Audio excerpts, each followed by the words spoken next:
24/12/2023. Demak, 2023-yil 24-dekabrda matematika fanidan bo'lib o'tgan milliy sertifikat imtihonidagi 41-misol yechimini ko'rib chiqamiz. Xo'p, savol nima deyapti? ABC uchburchakda AB 5, BC 7 va AC 9 ekan. Tomonlari uning AC tomonidan olingan M nuqtadan uchburchakning AB va BC tomonlarigacha bo'lgan eng qisqa masofalar teng. A savolda M nuqtadan AB tomongacha bo'lgan eng qisqa masofani toping. B savolda MC minus MA mana shu uzunliklar ayirmasini toping deyapti. Ya'ni ayirmani toping deyapti. Xo'p, uchburchak chizamiz birinchi.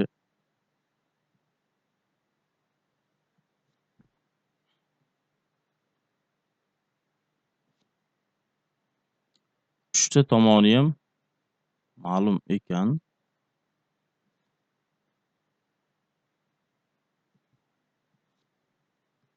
Demak, A, B, C deb olsak, keyin aytyapti.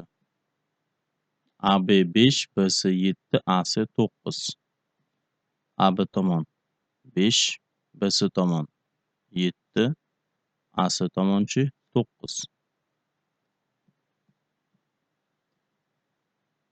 Xo'p, AC tomonidan olingan M nuqtadan uchburchakning AB va BC tomonigacha bo'lgan eng qisqa masofalar teng. Xo'p, AC tomonidan olingan M nuqtadan misol uchun mana M nuqta oldik. AB va BC tomongacha bo'lgan masofalar teng. Eng qisqa masofa degani bu balandlik bo'lib tushadi. Keyingisi ham demak, mana bu burchak 90, bu ham 90. Shu ikkalasi bir-biriga teng ekan. Shuni h desak, bu ham nimaga teng bo'lar ekan? H. Xo'p, endi aytyapti, A savolda M nuqtadan AB tomongacha bo'lgan eng qisqa masofani toping. M nuqtadan AB tomongacha bo'lgan eng qisqa masofa h ni topishimiz kerak ekanda. Xo'sh. Endi mana bu chiziqni o'tkazsak, BM chiziqni o'tkazsak, uchburchagimiz ikkita uchburchakka bo'linyapti. Mana bu ABM, keyingisi BMC bo'lyapti. Demak, shu ikkalasining o'sha uchburchaklar yuzlarining yig'indisi umumiy uchburchak yuziga teng. Ya'ni SABC uchburchak yuzi teng bo'lyapti SABM plus SBMC bo'lyapti. Endi ABC uchburchak yuzini topadigan bo'lsak, xo'p, Geron formulasidan foydalanib topsak bo'ladi. 3 ta tomoni ma'lum ekan. Yarim perimetr kerak. Xo'p, 5 plus 7 plus 9 taqsim necha ekan? 2 mi? 5 plus 7 miz 12, 9 ni qo'shsak 21 bo'lyaptimi?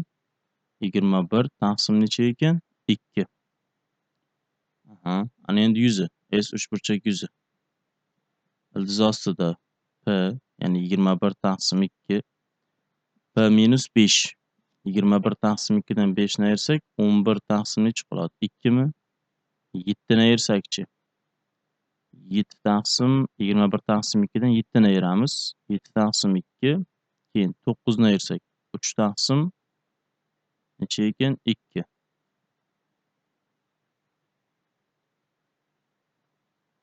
Teng. Mahrajdan necha chiqadi? 2 ning kvadrati 4, 16 bo'lyaptimi?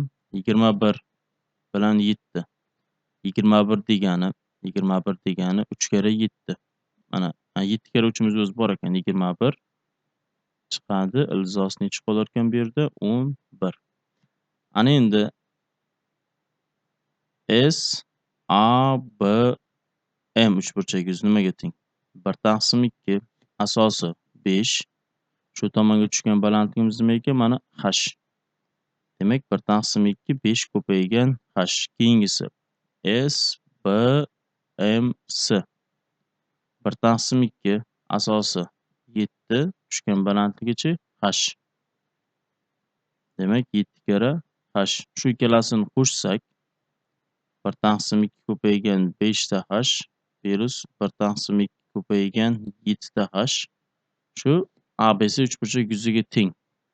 21 ildizi osti 11 taqsim necha bo'larkan? 4. Shu yerdan h ni topamiz. Demak, nechta bo'lyapti bu yerda? 1 taqsim 2 ko'paygan 5 ta h, 7 ta h ni qo'shsak 12 ta h bo'lyaptimi? 21 ildizi osti 11 taqsim 4 ekan. Demak, 6 ta h qolyapti. 21 ildizi osti 11 taqsim 4. 6 ga bo'lamiz. Oldin 3 ga bo'lsak 2, 3 ga bo'lsak necha qolarkan? 7. Demak, 7 ildizi osti 11 taqsim necha bo'larkan? 2 mahraja keladimi? 8. A savoliga javob 7 ildizi osti 11 h topildi. 7 ildizi osti 11 taqsim necha bo'larkan? 8 ga teng bo'lar ekan. Ana endi B savol. MC minus MA. MC mana bu, keyin MA ning ayirmasi kerak. Xo'sh. Buni qanday topamiz? H topildi. Endi bunday qilaylik. Mana shu uchburchak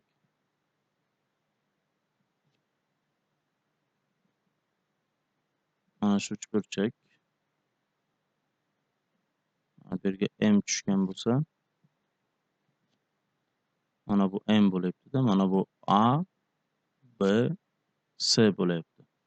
Endi A, B, M uchburchak yuzini topa olamiz biz. A, B, M uchburchak yuzi mana. A, B, M uchburchak yuzi nimaga teng bo'ldi? S, A, B, M. 1 taqsim 2 ko'paytirilgan 5 ko'paytirilgan h. 7 ildizi osti 11 taqsim necha ekan? 8. Keyingisi BMC. S, BMC. 1 taqsim 2 ko'paygan 7 ko'paytirilgan. Shuni bunday qilaylik, yuzini yozib o'tirmasdan, mana yuzalar nisbati tomonlar nisbatiga teng-ku. Ya'ni ABM uchburchak yuzini BMC uchburchak yuziga bo'lsak, 1 taqsim 2 hlar qisqarib ketadi-yu, 5 bo'lingan necha qoladi? 7 mi? Demak, 5 bo'lingan 7 bo'ladigan bo'lsa, ABM mana bu masofani 5x, bu masofani-chi 7x deb kiritsak bo'ladi. Sababi S ABM ning SBMC ga nisbati 5 taqsim necha bo'lyapti? 7. 1 taqsim 2h, 1 taqsim 2h da qisqaryapti. Ana endi tomonlar nisbati bor 5x ga 7x, ikkalasining yig'indisi necha bo'lishi kerak? 12x imiz teng AC tomon nechaga? 9 ga. X teng 9 taqsim 12 yoki 3 taqsim necha bo'lar ekan? 4. Bizdan so'ragan MC ning uzunligidan MA ning uzunligini ayir deyapti. MC 7x, MA chi bizda 5x. Ikkalasining ayirmasi 2x. 2 ko'paygan x ning qiymati bor 3 taqsim 4. Demak, bu 3 taqsim 2 yoki 1,5 ga teng bo'lar ekan. Xo'p, ikkalasining ayirmasi 1,5. Demak, A savoliga javob 7 ildizi osti 11 taqsim 8, B savoliga javob 1,5.